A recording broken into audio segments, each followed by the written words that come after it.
பரதநாட்டியம்ன்றது that means மனசு நம்ம எங்கெல்லாம் கை போதோ கண்ணு போதோ பாவம் ராகம் இதெல்லாம் சேர்ந்து நம்ம மனசோட ஒத்து தாளம் ராகத்தோடு சேர்த்து ஆடுறது தான் பரதநாட்டியம். பத்மினி எப்படி வந்து டான்ஸை அமெரிக்கா கொண்டு போனாங்களோ அதை மாதிரி ஹன்சூல் வந்து பஹ்ரைனுக்கு கொண்டு போகிறாங்கன்னு எழுதுனாங்க. சிவனா போட்ட எனக்கு வந்து முதலேருந்தே நட்ராஜர் போஸ் மேலே எனக்கு ரொம்ப அதீத எனக்கு ரொம்ப இஷ்டம். அது என்னன்னே தெரில. என்னோடய ஃபேமிலிஸ்லாம் நிறைய பேர் இது என்ன முஸ்லீமாக இருந்துட்டு இப்படி பண்ணுறீங்க அப்படின்லாம் பேசினாங்க. நான் வந்து என்னத்தையோ நம்ம எக்ஸிபிட் பண்ணுறதுக்காக பண்ணல. என்னோடய ஆர்ட் இது, எனக்கு பிடிச்சது நான் செய்கிறேன்.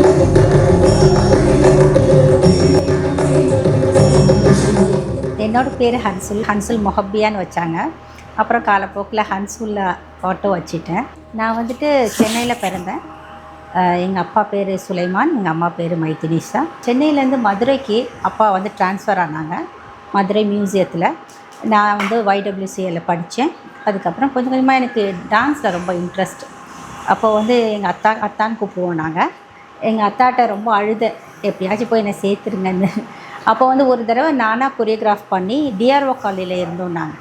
அப்போது வந்துட்டு அங்கே ஒரு பொங்கல் ப்ரோக்ராமுக்கு அசோசியேஷனில் டான்ஸ் நானே, அப்போ வந்து என்ன பாட்டுனா அழகு மலர் ஆட நானே கொரியோகிராஃப் பண்ணி நானே ஆடினேன். அப்போ வந்து கலெக்டர் அவங்க வந்திருந்தாங்க. நான் வந்து அப்போது வந்து 6th ஸ்டாண்டர்ட் படிச்சுட்டு இருந்தேன். அப்போது இந்த வருஷம் ஞாபகம் ஐ திங்க் 80s நினைக்கிறேன். அப்போது அதை பார்த்துட்டு வந்துட்டு சுப்பிரமணியம் சார்னு ஒரு மிருதங்கிஸ்ட் சார் இருந்தாங்க. அவங்க வந்து வித்வான். அவங்க வந்து அப்பாட்ட சொல்லியிருக்காங்க, நீங்கள் பொண்ணுக்கிட்ட ரொம்ப நல்ல திறமை இருக்குது, நீங்கள் விட்டுறாதீங்க, கண்டிப்பாக நீங்கள் பரதநாட்டியத்தில் போடுங்க அப்படின்னு அந்த அப்போவே சொன்னாங்க. அதுக்கப்புறம் அதை அப்படியே காலப்போக்கில் விட்டுடுச்சு. எப்போயாச்சும் ப்ரோக்ராம்ஸ்லாம் நான் நிறையா பண்ணியிருக்கேன். அப்போது ஒரு குரூப் ஆரம்பித்தாங்க மதுரையில், எனக்கு மறந்துடுச்சு. அப்போ தான் புதுசாக என்ன குரூப்புன்னு அதிலலாம் நான் பர்ஃபார்மன்ஸ் பண்ணியிருக்கேன். பாண்டியன் ஹோட்டலெலாம் ப்ரோக்ராம் பண்ணோம். இப்படி இருக்கும்போது அப்புறம் வந்து ஒரு ஷைலஜான்னு ஒருத்தவங்க கிட்டே போய் டான்ஸ் கிளாஸ் சேர்த்தாங்க. அதுக்கப்புறம் இன்னும் பெட்டர் டீச்சராக சேர்க்கணும்னு சொல்லிட்டு கலாராமச்சந்திரன்ட்ட என்னை போய் அப்பா சேர்த்தாங்க டான்ஸ். அங்கே தான் டான்ஸ் கற்றுக்கிட்டேன். மேம் எனக்கு வந்து முறைப்படி எல்லாம் சொல்லி கொடுத்துட்டாங்க. நிறைய பர்ஃபார்மன்ஸ் பண்ணியிருக்கோம். ஷைலஜா அக்கா அவங்க கூட போய் நான் சுபுடு முன்னாடி டெல்லியில் போய் பர்ஃபார்ம் பண்ணியிருக்கேன். அப்போல்லாம் ஆடிலாம் முடித்ததுக்கப்புறம் ஹன்சுல் சுலைமான் அப்படின்னா எல்லோரும் எனக்கு திருப்பி பார்ப்பாங்க. மற்றபடிக்கு எனக்கு வேறு ஒன்றுமே வித்தியாசம் தெரியல. ஏன்னா அதீத இன்ட்ரெஸ்ட்டு டான்ஸில் டான்ஸ் அப்படி தான் இருப்பேன் நான். அப்புறமேட்டு அப்புறம் காலேஜும் நான் மியூசிக் காலேஜில் தான் டான்ஸ் அங்கே தான் பண்ணேன். அதை முடிச்சுட்டு அப்பாக்கிட்ட நான் இப்போது எல்லோரும் அரங்கேற்றம் பண்ணுவோம், எல்லாம் நிறைய ப்ரோக்ராம் பண்ணுவாங்க. நான் சொல்லுவேன் எனக்கு அரங்கேற்றம் பண்ணணும்னு சொல்லும்போது எங்கள் அத்தா சொல்லுவாங்க, ஏம்மா யாரும் கல்யாணம் பண்ண மாட்டாமா போம்மா அப்படின்னுவாங்க. அப்புறமேட்டு அப்படியே பேசி கல்யாணமும் வந்துருச்சு. கல்யாணம் வந்து பார்த்துட்டு போனாங்க. அப்புறம் எங்கள் ஹஸ்பண்ட் எங்கள் மாமியார்ட்டெல்லாம் பேசி எங்கள் மேம் நான் கூப்பிட்டு காமிச்சேன். இப்போ அவங்க மேம் சொன்னாங்க, ஹன்சுல் வந்து திறமையான ஸ்டூடெண்ட், அவள் வந்து அரங்கேற்றம் பண்ணலன்னா இவ்வளோ நாள் கற்றுக்கிட்டது வேஸ்ட்டாக போயிடும் அப்படின்னு. எங்கள் ஹஸ்பண்ட் ஓகே நோ ப்ராப்ளம், நான் விசா பஹ்ரைன்லேருந்து வந்து கல்யாணம் பண்ணாங்க. எங்கள் ஹஸ்பண்ட் ரொம்ப ரிலீஜியஸ், எதுவுமே வேணாம் டௌரியே வேணான்ட்டு கல்யாணம் அவங்க அம்மா கூட வாங்கக்கூடாதுன்னு சட்டை போட்டு அந்த மாதிரி அரேஞ்ச் மேரேஜ் தான். ஆனால் அவங்களோட பிரின்சிபலில் கரெக்டாக இருப்பாங்க. இந்த வீடு கட்டும் போது கூட வட்டி வாங்காமல் லோன் வாங்காமல் கஷ்டப்பட்டு 8 வருஷம் ஆகி கட்டிடும். பட் அந்த மாதிரி ஹீ இஸ் வெரி ரிலீஜியஸ். அப்போ அவர் வந்து சரி கலைக்காக அவள் ஆசைப்படுறான்னா எங்கள் அத்தா வந்து எனக்காக சிறப்பாக கல்யாணத்துக்கு அப்புறம் 6 மாதம் இருக்குது நான் விசா வர்றதுக்காக வெயிட் பண்ணிட்டு இருந்தேன். அப்போ வந்து ப்ராக்டிஸில் நான் ஆல்ரெடி எல்லாமே கற்றுட்டு இருந்தேன்னா மெயின் ஐட்டம்ஸ் மட்டும் கற்றுட்டு அதில் ராஜாமுத்தியா மன்றத்தில் வச்சு ரொம்ப மிக சிறப்பாக எங்கள் அத்தா வந்து எங்களுக்காக செலவழித்து, ஏன்னா அப்போல்லாம் ராஜாமுத்தியா வைக்கிறதுனா பெரிய விஷயம். அதுக்கப்புறம் ஷேக் சின்ன மௌலானோட சித்தப்பா பையன் அவங்க வந்து ஷேக் மஸ்தான் சார் நாதஸ்வர வித்வான், அவங்கள வச்சு முறைப்படி தமிழ் கலாச்சாரம் படி ஃபஸ்ட்டு நாதஸ்வர கச்சேரி, அப்புறம் என்னோடய அரங்கேற்றம் நடந்துச்சு. அக்டோபர் 2 1995 நடந்துச்சு. அடுத்த வாரமே வாரமலர்லாம் கவர் ஸ்டோரி வந்துச்சு. முருகராஜ் சார் தான் எழுதினாங்க. அப்புறமேட்டு மேம் எனக்காக ஸ்பெஷலாக நாகுரனிஃபா பாட்டு இறைவனிடம் கையேந்துங்கள் பாட்டை பரதநாட்டியத்தில் எனக்கு ரேவதி ராகத்தில் போட்டு நான் ஆடினேன். தலையெல்லாம் ஷால்லாம் போட்டு எனக்காக செஞ்சாங்க அவங்க. அப்புறம் குங்குமத்துலேயும் வந்துச்சு கவர் ஸ்டோரி வந்துச்சு என்னோட. அதுக்கப்புறம் அப்போவே வந்து வாரமலரில் முருகராஜ் சார் எழுதியிருந்தாங்க, பத்மினி எப்படி வந்து டான்ஸை அமெரிக்கா கொண்டு போனாங்களோ அதை மாதிரி ஹன்சூல் வந்து பஹ்ரைனுக்கு கொண்டு போகிறாங்கன்னு எழுதுனாங்க. நான் நினச்சி கூட பார்க்கல, நான் வந்து என்னோடய லைஃப் கெரியர் இந்த மாதிரி எடுத்துகிட்டு போவோம் டான்ஸ்லன்னு. நான் டீச்சர் ஆவேன், எனக்கு இவ்வளோ ஸ்டூடெண்ட் வருவாங்க. என்னோட க்ரியேட்டர் தான், என்னோடய க்ரியேட்டர் அவர் இந்த மாதிரி எனக்கு வழிவகுத்திருக்காரு. அப்போ நாங்கள் போயிட்டு தமிழ் மன்றத்தில் ஒரு ப்ரோக்ராம் பண்ணினேன். அதுக்கப்புறம் நிறைய ஸ்டூடெண்ட் வந்து சேர்ந்தாங்க. அங்கேயும் பயங்கர காம்படிஷன், தெருக்கு டான்ஸ் டீச்சர்ஸ் இருக்கிறாங்க. அதுக்கப்புறம் பொங்கல்னு 96 நான் வந்து பஹ்ரைனுக்கு போனேன். பஹ்ரைன் போயிட்டு அதுக்கப்புறம் ஃபேமிலி லைஃப் அதுங்க 2-3 பர்ஃபார்மன்ஸ் பண்ணினேன் நான். அதுக்கப்புறம் பெரிய பொண்ணு, சின்ன பொண்ணு, அதுக்கப்புறம் சின்ன பொண்ணுக்கு அப்புறம் ஒரு வருஷம் கழித்து தமிழ் மன்றத்தில் போய் சேர்ந்தேன். அப்போ வந்து பஹ்ரைனில் தமிழ் மன்றத்தில் அப்போ வந்து அங்கே பர்ஃபார்மன்ஸ் நிறைய பண்ணோன்னே they identified me as a dance teacher. அங்கேயே என்னை வந்து டான்ஸ் டீச்சர் ஆக்கிட்டாங்க. அப்போ நிறைய ஸ்டூடெண்ட்ஸ் வந்துட்டு இருந்தாங்க. தமிழ், மலையாளம், கன்னடா, கோவன், கொங்கணி எல்லா லாங்குவேஜ்லேயும் டான்ஸ் நான் சொல்லி கொடுத்துருக்கேன். ஈவன் இன்னொரு ஸ்பெஷாலிட்டி என்னென்னா, பஹ்ரைனில் உள்ள ஷேக் ஒருத்தவங்க என்கிட்ட டான்ஸ் ஸ்டூடெண்ட்டாக கற்றுக்கிட்டாங்க. ஷேக் ரீமான் அவங்க பேர். அவங்களும் என்கிட்ட டான்ஸ் கற்றுக்கிட்டாங்க. இந்த மாதிரி நிறைய ப்ரோக்ராம்ஸ் பண்ணியாச்சு. ஈவன் அரட்டை அரங்கம், விசுவின் அரட்டை அரங்கம் செலக்ட் ஆகி நான் அதில் பேசியிருக்கேன். டான்ஸ் பற்றி தான் பேசினேன். சாரே ரொம்ப வியந்து பார்த்தாங்க. அதுக்கப்புறம் இப்போ நான் வந்து 11 இயர்ஸாக நியூ மில்லினியம் ஸ்கூலில் டான்ஸ் டீச்சராக ஒர்க் பண்ணுறேன். அங்கேயே நிறைய ப்ரோக்ராம்ஸ், கான்செப்ட் இது பண்ணுவேன். அதுக்கப்புறம் அது மட்டும் இல்லாமல் Lulu program 7 times fashion show என்னோடய ஃபேஷன் ஷோ பண்ணியிருக்கிறேன். நான் கொரியோகிராஃப் பண்ணியிருக்கிறேன். ஒரு மாதிரி ஆர்ட் நான் ரொம்ப லவ் தான். இது எல்லாமே கலைக்காக அப்படின்னா நிறைய ஸ்டூடெண்ட்ஸ் என்கிட்ட அரங்கேற்றம் பண்ணி போய்கிட்டு இருக்காங்க. என்னோடய ஸ்பெஷல்னால், நாங்கள் இங்கேருந்து ஜூலை மாதம் ட்ராவல் ஜூலை ஆகஸ்ட் எங்களுக்கு அங்கே சம்மர் ஹாலிடேஸ் லீவு. அப்போ மதுரையில் வந்து டூரிசம் கூட எங்கள் அப்பா நான் ஏற்பாடு பண்ணி 21 ஸ்டூடெண்ட்ஸ் பஹ்ரைன்லேருந்து இங்கே வந்து பர்ஃபார்ம் பண்ணாங்க. ஹிந்துவில் வந்துட்டு பஹ்ரைன்லேருந்து வந்துட்டு த டைட்டிலே வந்துட்டு தே மார்க் த அப்படின்ட்டு ரொம்ப நல்லா மார்க் தட் இதுன்னு சொல்லிட்டு நல்ல ரிவ்யூ கொடுத்துருந்தாங்க. மீனாட்சி அம்மன் கோயிலில் ப்ரோக்ராம் பண்ணதை பற்றி. அதுக்கப்புறம் யூஎஸ் போயிருக்கிறேன், கல்கட்டா போய் பெர்ஃபார்ம் பண்ணியிருக்கேன். இப்போ ரீசெண்டாக வந்து என்ஆர்டியில் வந்துட்டு அயலக தமிழரில் நாங்கள் பர்ஃபார்ம் பண்ணியிருக்கோம். என்னோடய ஃபேமிலிஸ்லலாம் நிறைய பேர் இது என்ன முஸ்லீமாக இருந்துட்டு இப்படி பண்ணுறீங்க அப்படின்லாம் பேசினாங்க. எங்கள் அம்மா வந்து உம்ரா பண்ணியிருக்காங்க, ஹஜ் எல்லாம் பண்ணியிருக்காங்க. நானும் உம்ராலாம் பண்ணியிருக்கிறேன். இருந்தாலும் இது வந்து நான் பார்க்குறது இதை கலையாக தான் பார்க்குறேன். நான் வந்து என்னோடய க்ரியேட்டரும் அது அவருக்கும் எனக்கும் இல்லை, என்னோடய க்ரியேட்டருக்கும் எனக்கும் இல்லை டீல். ஓகே, அது மற்றவங்க விமர்சனம் பண்ண முடியாது. நான் வந்து 5 times ப்ரேயர் பண்ணுவேன், நோன்பு வைப்பேன், ஜக்காத் கொடுப்பேன், லோன் எடுக்க மாட்டோம், இன்ட்ரெஸ்ட்லாம் இருக்கேன். நான் என்னோட தட் மீன்ஸ் மார்க்கத்தை நான் கடைப்பிடிக்கிறேன். ஓகேவா? அது ஒருத்தருக்கு ஒரு டைப். இப்போ உங்கள் மனசில் என்ன இருக்குதுன்னு நான் பார்க்க முடியாது இல்லையா? என் மனசில் என்ன இருக்குதுன்னு உங்களுக்கு தெரியாது, பேசுகிறது தான். பட் அவனுக்கு மேலே உள்ளவனுக்கு மட்டும்தான் தெரியும் உங்கள் மனசில் என்ன இருக்குது. ஆர்ட் மாதிரி, ஆர்ட் ஃபார் த ஆர்டிஸ்ட்டு எங்கள் மேம் சொன்னாங்க என்னோடய அரங்கேற்றத்தில். அதுதான் எப்போவுமே அப்படி தான் போயிட்டுருக்கு. நிறைய பேர் சொல்ல தான் செஞ்சாங்க. பட் அவங்கெல்லாம் இப்போ என்ன சொல்லிட்டாங்க, அவள் வந்து ஆர்ட்டுக்காக தானே பண்ணுறா, நான் வந்து என்னத்தையோ நம்ம எக்ஸிபிட் பண்ணுறதுக்காக பண்ணல, என்னோடய ஆர்ட் இது, எனக்கு பிடிச்சது நான் செய்கிறேன். இல்லை, அது ஹராம் தான்.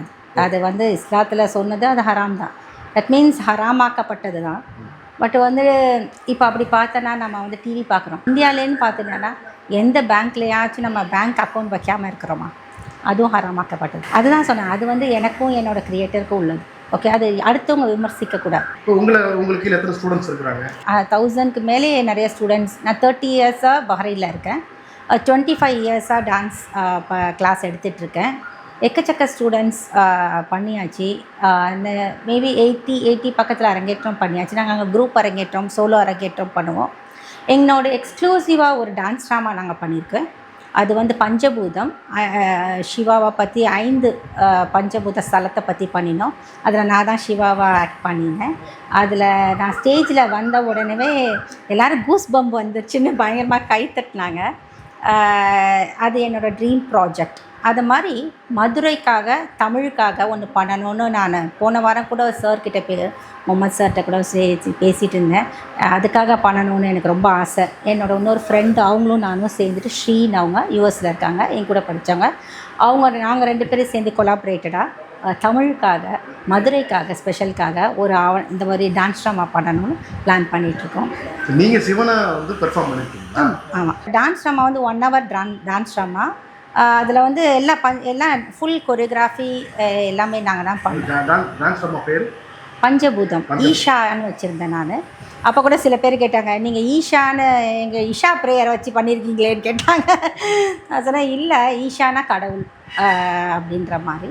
It's a Hindu subject methodology. அது கான்செப்ட் வச்சு தான் நாங்கள் பண்ணினோம். அது 2-3 தடவை இது பண்ணிட்டேன்.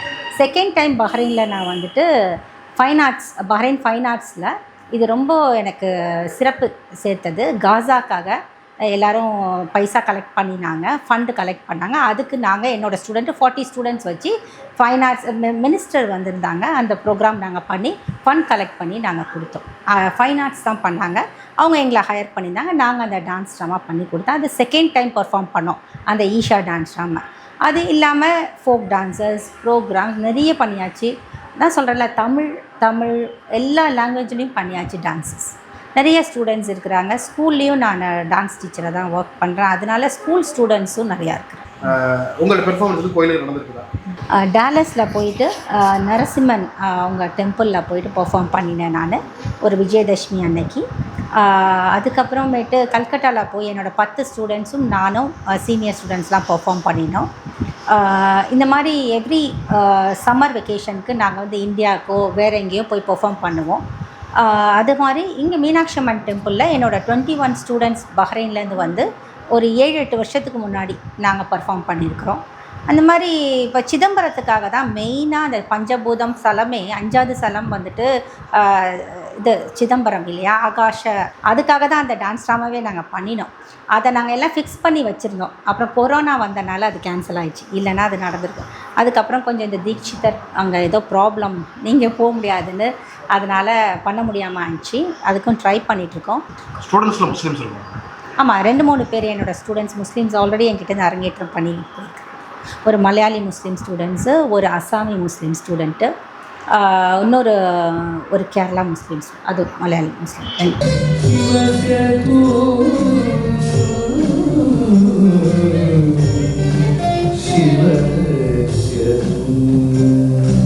பரதநாட்டியம்ன்றது தட் மீன்ஸ் மனசு நம்ம எங்கெல்லாம் கை போதோ கண்ணு போதோ பாவம் ராகம் இதெல்லாம் சேர்ந்து நம்ம மனசோட ஒத்து தாளம் ராகத்தோடு சேர்த்து ஆடுறது தான் பரதநாட்டியம்.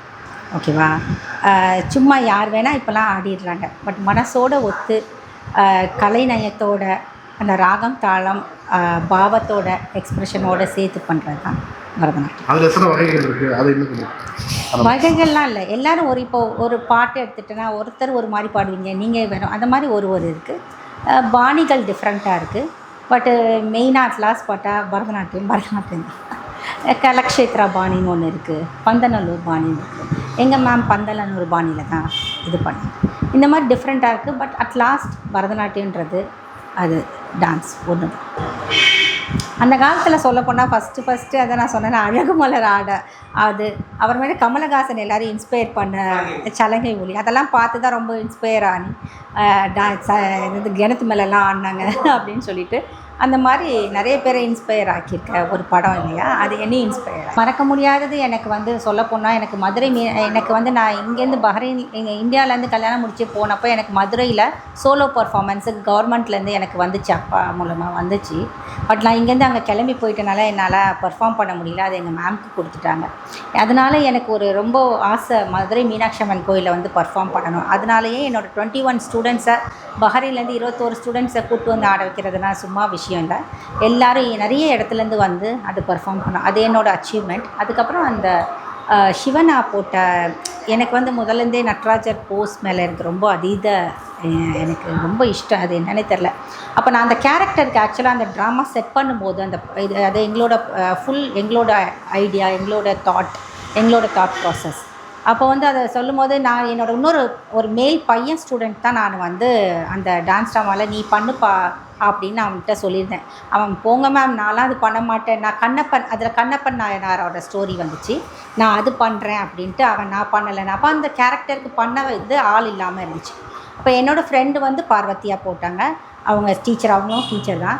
அப்போ அன்சுல் நீ தான் போடு, நீ தான் டைனமிக்காக நல்லா இருப்ப, அதுக்கு நான் போங்க ஸ்ரீன்னு அப்புறம் நான் போட்டேன். எனக்கு ரொம்ப உனக்கு தான் ரொம்ப பிடிக்கும் அது எனக்கு வச்ச மாதிரி அந்த கேரக்டர் வந்து எனக்கு ரொம்ப ரொம்ப ஈர்த்த கேரக்டர். சிவன் பேசுகிறேன். ஆமாம், அது பஞ்சபூதத்தில் நீங்கள் பார்த்தீங்கன்னா சொல்லுவீங்க. அந்த வீடியோ பார்த்தீங்கன்னா, அந்த ஃபோட்டோ பார்த்தீங்கன்னா சொல்லுங்கள். இப்போ நீங்கள் வாங்கின விருதுகள் அல்லது நீங்கள் உங்களுடைய அச்சீவ்மெண்ட்ஸ்னு என்னன்னு சொல்லுங்கள். என்னோட வாங்கின விருதுகள் எங்கள் மேம் வந்து எனக்கு நித்திய கலா ரத்னான்னு ஒரு அவார்ட் கொடுத்துருக்குறாங்க. அதுக்கப்புறம் அவார்டுக்காக நிறைய அவார்டுக்காக வெயிட் பண்ணிட்டுருக்கேன். நான் தமிழ்நாட்டில் இல்லாதனால, நான் இங்கே வந்து ஒன்லி வெக்கேஷனுக்கு வர்றதுனால எனக்கு இதுக்கெலாம் அப்ளை பண்ண முடியல. ஆனாலும் அப்ளை பண்ணி வச்சுருக்கேன். இங்கே கூடிய சீக்கிரத்தில் கிடைக்கும்னு நினைக்கிறேன். உங்களுடைய இந்த கலை பயணத்தில் உங்களுடைய நிறைவேறாத கனவுகள் அல்லது இதெல்லாம் நான் செய்யணும்னு நினைக்கக்கூடிய கனவுகள், ஆசைகள் என்னென்ன? எனக்கு மெயினாக தமிழுக்காக ஒரு ஃபுல் டான்ஸ் ட்ராமா செய்யணும்னு தான் ரொம்ப ஆசை. அதுக்கப்புறம் இன்னொன்று சொல்ல மறந்துட்டேன். நான் கோவிட் டயத்தில் இங்கே கலா கேந்திரா கூட சேர்ந்து நிறைய பேருக்கு நாங்கள் ஃபுட் இது பண்ணி அது ஆன்லைன்லேயே நாங்கள் டான்ஸ் பர்ஃபார்மன்ஸ் பண்ணி எல்லா பசங்கக்கிட்டேயும் ஸ்டூடெண்ட்ஸ்கிட்டலாம் பைசா கலெக்ட் பண்ணி கின்னஸ் ரெக்கார்டு பண்ணியிருக்கேன் நான். அது கோவிட் டயத்தில் நான் பண்ணியிருக்கேன். இந்த மாதிரி நிறையா பண்ணியிருக்கோம். பட்டு சடனாக ஞாபகம் வர மாட்டேங்குது. இப்போது மறுபடியும் நீங்கள் கேட்க போய் ஞாபகம், அதுதான் ஒரு அச்சீவ்மெண்ட்ஸ் பண்ணியிருக்கேன். அப்புறம் ஸ்கூலில் டான்ஸ் டீச்சராக 11 இயர்ஸாக பெஸ்ட்டு டீச்சர், இந்த மாதிரி தட் மீன்ஸ் நிறைய அந்த அச்சீவ்மெண்ட் எனக்கு சர்டிஃபிகேட் நிறையா இதெல்லாம் இருக்குது. எதிர்கால கனவு, ஆசை? எதிர்கால கனவுன்னு சொல்லுன்னா தமிழுக்காக, மதுரைக்காக. நான் மதுரை அது இருந்தனால எனக்கு அதுக்காக ஒரு டான்ஸ் ட்ராமா மதுரை மண்ணில் வந்து பண்ணணும்னு ரொம்ப ஆசை. எல்லா ஸ்டூடெண்ட்ஸையும் வச்சு ப்ரோக்ராம் பண்ணணும்னு ரொம்ப ஆசை. தட் மீன்ஸ் என்கிட்ட லேடி ஸ்டூடெண்ட்ஸும் இருக்காங்க, மேரிட் லேடி ஸ்டூடெண்ட்ஸும் நிறையா இருக்கிறாங்க. அவங்கெல்லாம் வந்துட்டு டான்ஸ் கற்றுக்க வந்து ஒரு 40-45 வயசில் வராங்க கற்றுக்கிறதுக்கு. அவங்களுக்கு சம்டைம் அரைமடி ரொம்ப உட்கார முடியாது. அவங்க 2-3 டீச்சர்ஸ் கிட்ட போயிட்டு டிஸ்கண்டினியூ பண்ணிவிட்டு என்கிட்ட வந்து இப்போ ஸ்டேஜ் வரைக்கும் ஆடி சலங்கையெல்லாம் கட்டி இப்போ ப்ரோக்ராம் வரைக்கும் பண்ண ஆரம்பிச்சிட்டாங்க. அவங்களாம் சொல்கிறாங்க, மேம் எனக்கு வந்து நீங்கள் உண்மையிலே சொன்னனா நீங்கள் ரொம்ப என்த்துவாக இருக்கிறீங்க. அவங்களாம் எதுக்காக வராங்க? அவங்கள போட்டு உட்காந்து சின்ன பிள்ளைக்கு சொல்லிக் கொடுக்குற மாதிரி நம்ம சொல்லிக் கொடுக்கக்கூடாது. அரைமடி உட்காரு இப்படின்னா ஓடிடுவாங்க. அவங்கள அப்படி தட்டி கொடுத்து அவங்கள இது பண்ணி பெர்ஃபார்மன்ஸ் லெவல் வரைக்கும் நம்ம கொண்டு போகிறது. அது இப்போ அவங்களோட சின்ன பிள்ளையில் அவங்களுக்கு நான் டான்ஸ் கற்றுக்கணும்னு இருந்தேன். ஆனால் எங்கள் வீட்டில் வசதி இல்லாமல் என்னை சேர்க்கலை. எங்கள் வீட்டில் அந்த காலத்தில் எங்கள் வீட்டில் கூடாதுன்னு சொல்லிட்டு கண்ணு மை கூட போட விட மாட்டாங்க. அந்த மாதிரிலாம் எத்தனையோ ஃபேமிலிஸ் இருந்திருக்கிறாங்க, எனக்கே தெரியும். அப்படி இருந்தவங்கெல்லாம் வந்துட்டு இப்போ வந்து டான்ஸ் கற்றுக்கணும், ஹஸ்பண்ட் வயசானோன்னா கற்றுக்கணும்னு ஆசை, நிறைவேறாத ஆசை இருக்குல்ல, அதெல்லாம் நிறைய என்னோடய சீனியர் ஸ்டூடெண்ட்ஸ்க்கு நான் நிறைவேற்றிருக்கேன். அவங்களாம் இப்போ கூட ஒருத்தவங்க வந்து துபாய்க்கு ட்ரான்ஸ்ஃபர் ஆகி போயிட்டாங்க. நான் கண்டிப்பாக பஹ்ரைனில் எப்போ அடுத்த அரங்கேற்ற ப்ரோக்ராம்லாம் வைக்கிறீங்களோ நான் கண்டிப்பாக வந்துடுவேன் அன்சுல் மேம்னு சொல்லியிருக்காங்க. அந்த மாதிரி நிறையா லேடிஸை நிறையா ஸ்டூடெண்ட்ஸ் தான் இன்ஸ்பயர் பண்ணியிருக்கேன். மெயினாக ஆர்ட் ஃபார் ஆர்டிஸ்ட். நீ இந்த மதம், நீ அந்த மதம் அப்படிலாம் எதுவுமே கிடையாது. உன்னோட இன்சைடில் உன்னோட சோல் நல்லா இருந்துச்சுன்னா என்ன வேணால் பண்ணலாம். ராக்கெட்டில் கூட போயிட்டு வரலாம். அதுக்காக மதம் ஒரு இது கிடையவே கிடையாது. இதெல்லாம் வந்துட்டு என்னோட மதம் எனக்கு, உங்களோட மதம் உங்களுக்கு இல்லையா? நீங்கள் அது செப்பரேட்டாக வச்சுக்கோங்க. இதெல்லாம் ஏன் கலக்குறீங்க? ஆர்ட் ஃபார் ஆர்டிஸ்ட்டுன்னு பார்த்துட்டு